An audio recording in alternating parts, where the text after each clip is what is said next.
मैं इस वीडियो के माध्यम से आपको जो चीज़ बताने जा रहा हूँ वह आप सदा ध्यान रखें और यदि इसके प्रति आप सचेत रहे तो आपकी अनेक बाधाएं, अनेक कठिनाइयाँ सामान्यतया दूर हो जाएंगी।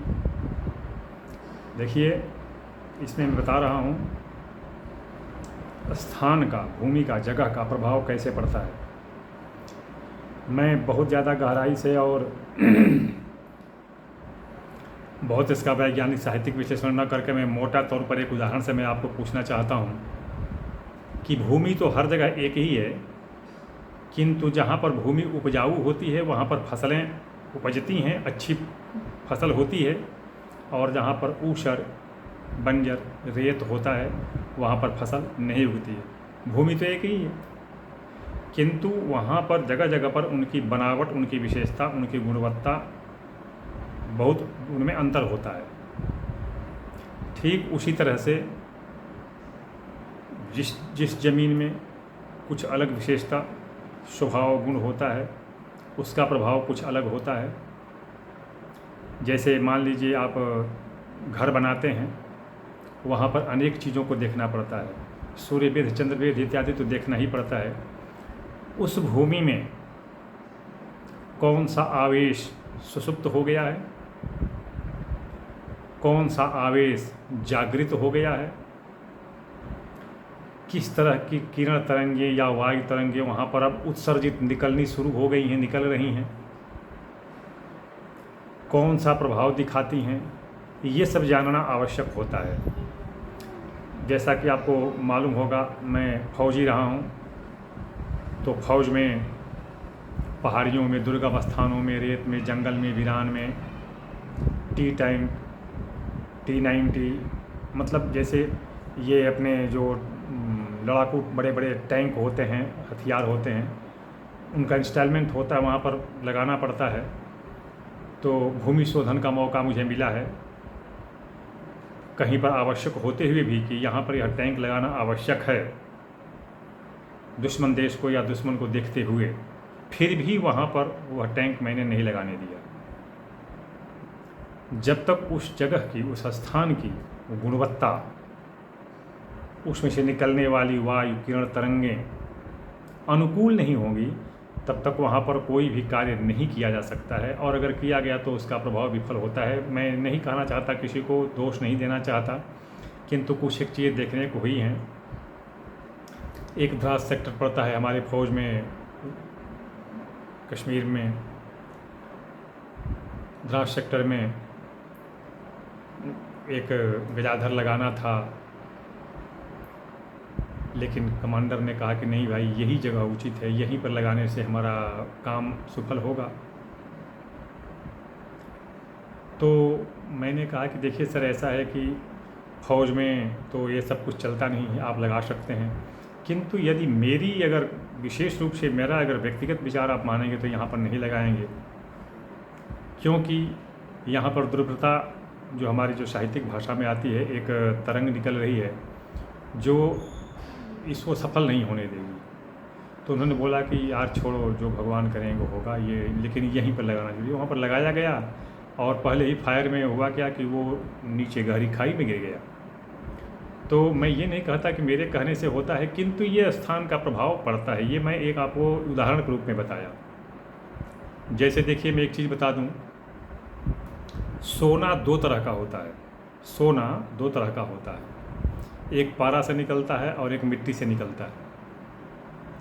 पारा से निकलने वाले में, पारा से जो सोना निकलता है उसमें एक अलग तत्व होता है, एक अलग तरंग, एक अलग आवेश होता है, जिसको हम श्रीधरा कहते हैं, श्रीधरा। और जो मिट्टी से निकलता है, खदान से जो निकलता है सोना, उसमें ध्रुपदा होती है, ध्रुपदा आवेश, ध्रुपदा तत्व या जो भी कलिय तरंग ध्रुपदा होती है। ध्रुपदा निराकार होती है और श्रीधरा साकार होती है। श्रीधरा रहस्यमयी होती है और ध्रुपदा सपाट होती है, स्पष्ट होती है। अब ये देख लीजिए कि यदि खदान वाले सोने से कोई यंत्र बनाया जाता है तो वो सफल नहीं होगा, क्योंकि उसमें द्रुपदा होती है, आवेश। उससे कोई भी खगोलीय आपका उद्देश्य सफल नहीं होगा। ये जब भी होगा तब श्रद्धरा से होगा। श्रद्धरा जो होती है वो पारा में पाई जाती है, उसी से यंत्र, कवच या पारद शिवलिंग या पारद गुटिका या जो भी पारद श्रीयंत्र जो भी है उसी से बनता है, या कोई भी जो ऐसे होते हैं वो श्रद्धरा से ही बनेंगे। अभी चूँकि ये तो विषय बहुत लंबा है, बहुत लोग कहते हैं कि इसका अष्ट संस्कार और क्या संस्कार पारे का। भाई जी, एक आदमी का और पारा का सब मिला करके 48 संस्कार होते हैं। थे शुरुआत में 48 संस्कार होते हैं, किंतु 48 संस्कारों में चूँकि आज वैज्ञानिक तरीके से दुनिया बहुत आगे जा चुकी है, इसलिए उसमें से शेष संस्कार तो लोग स्वतः ही कर, ये माना गया है कि 48 संस्कार के बाद ही जो सोना जो है शुद्ध होता है, पारा शुद्ध होता है, मतलब पारे से निकलता है सोना। अभी मैं आपको ये बताऊं कि ये 48 संस्कार तो मूल रूप में पाए, किंतु इसमें से 43 संस्कार तो आज लोग स्वतः ही कर देते हैं। केवल जो है 3 संस्कार ऐसे बचते हैं जिसमें एक प्रधानतया होता है अभिरंजक।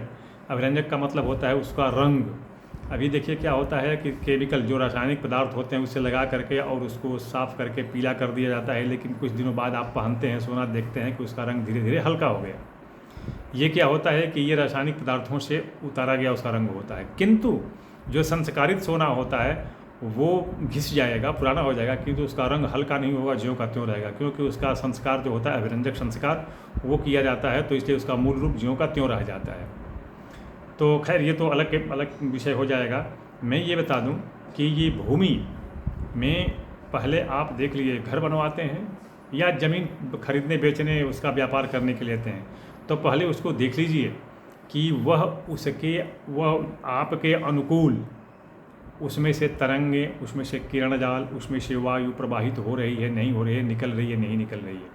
यदि ऐसे स्थान पर आपने घर बना दिया तो हो सकता है कि 4-5 साल तक आप खुश रह सकें, किंतु उसके बाद जो अवस्था गिरनी शुरू होगी वो संभाले नहीं संभलेगी, क्योंकि एक तो वहाँ पर पहले से ही कुछ तरंगे, कुछ आवेश, कुछ किरण जाल, इसके साहित्यिक नाम है जो मैं कह करके उलझाना नहीं चाहता, तो वो निकलती रहती हैं। और ऊपर से अगर आप रहना शुरू किए तो आपके शरीर से, आपके परिवार से निकलने वाली किरणें, आवेश, दुर्गंध, सुगंध जो भी हो, वह उससे टकरा करके और विपदा पैदा कर देते हैं और विप्लव ज़्यादा विखंडन शुरू हो जाता है। तो इसलिए स्थान का प्रभाव अवश्य पड़ता है। मैं यह अपने बहुत बड़े अनुभव के बाद कह रहा हूँ। देखिए शास्त्र में तो बताया ही गया है, शास्त्र में तो कहा ही गया है, भूमि का शोधन, मिट्टी का शोधन इत्यादि कहा ही गया है। खेतों में देखिए आज भी सॉइल टेस्ट कराया जाता है, तो ये भूमि का शोधन तो आवश्यक है। मैं ये अपने फौज में भी देख चुका हूँ, सिविल में भी देख चुका हूँ। वर्तमान में एक देखिए कुडगु डिस्ट्रिक्ट है कर्नाटका में, वहाँ पर भी अपनी एक बहुत बड़े फौजी अधिकारी के पास मैं गया था। उनका घर पता नहीं कितने दिनों से खड़ा होता था, और जब उस पर लेंटर डालने को होता था वो दीवार गिर जाती थी, किसी न किसी तरह से गिर जाती थी। तो अंत में उन्होंने छोड़ दिया। फिर जानते हैं ये फौजी अफसर मुझे भी बोले कि पंडित थोड़ा चलो मेरे यहाँ देखो क्या कुछ है क्या। फौजी अफसर का आदेश मानना पड़ता है। मैं अपना वर्दी पहना निकल गया, देखा वहाँ पर। मैं उनसे कुछ कहा नहीं, मैं बोला कि मैं भी एक प्रयत्न करता हूँ सर, अगर सफल हो जाएगा तो हो जाएगा। बोला कि कर लो, उनको आदेश देने में क्या है। मुझे टेम्परेरी ड्यूटी दिखा गया, वहाँ पर एक अपनी वर्कशॉप थी बंगलोर में, वहाँ पर मैं अटैच कर दिया गया। वहाँ पर रोज़ देखना जाना, जो भी मैंने देखा वहाँ पर कहाँ कहाँ की मिट्टी में क्या क्या दोष है, उनको मैंने दूर किया और फिर मैंने खड़ा कराया, दीवार को खड़ा कराना शुरू किया। 23 दिन तक वहाँ पर मैं रहा। दीवार खड़ी हुई, दीवार खड़ी होने के 6 दिन बाद तक मैं वहाँ पर रहा, क्योंकि 6 दिन बाद जब दीवार पक गई तो उस पर लेंटर डालना शुरू हुआ। लेंटर पड़ गया, सब कुछ हो गया। मैं वापस आ गया अपनी यूनिट में। फिर उसके 18 दिन बाद मुझे वापस बुलाया गया। मैं वहाँ पर गया, वहाँ पर जो उनका जो अगरम बगरम जो भी था खोल खाल दिया गया था और उसका प्लास्टर शुरू हो गया था।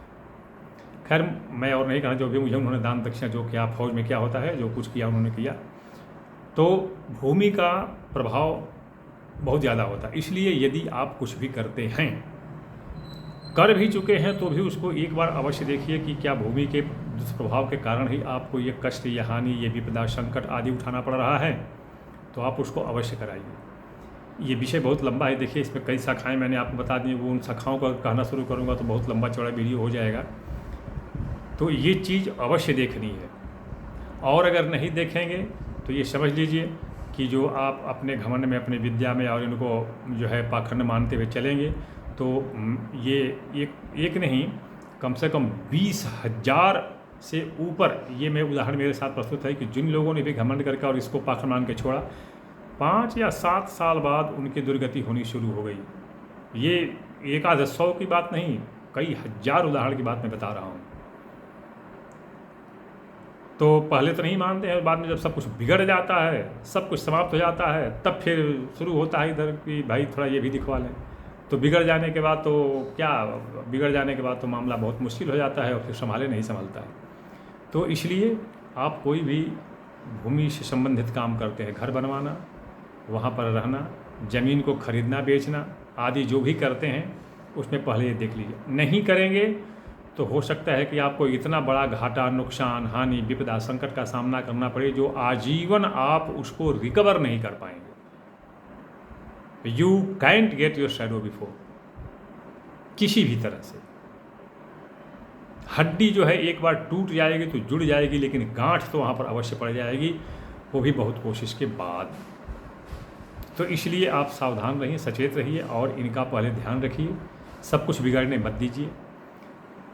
मैं जैसा कि प्रत्येक वीडियो में बताता हूँ, अपना व्हाट्सएप नंबर 9889649352, कृपया इस पर आप अपनी समस्या लिखिए, अपनी विद्वता मत दिखाइए।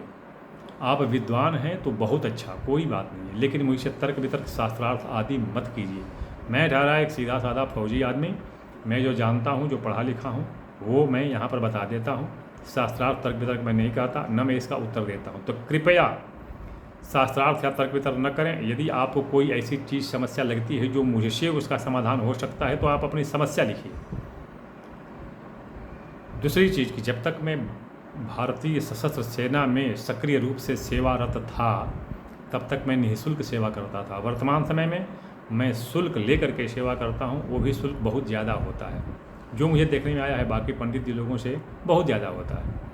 तो इसलिए आप इच्छुक हों, सक्षम हों, समर्थ हों, आपको आवश्यकता हो, रुचि रखते हो, तब तो आप संपर्क करें, अन्यथा न करें। किसी अगले विषय के साथ मैं अगले वीडियो में प्रस्तुत होऊंगा, तब तक आप प्रतीक्षा करें। बहुत दिन बाद आ रहा हूं क्योंकि बहुत व्यस्तता हो गई थी पूजा पाठ और तरह तरह के कवच और यंत्र बनाने में, और फिर वही अभी है सब कवच और बनाना है, तो हो सकता है कुछ और लंबा वीडियो खींचे और बहुत दिन बाद में प्रस्तुत होऊंगा। तब तक के लिए आप प्रतीक्षा करें।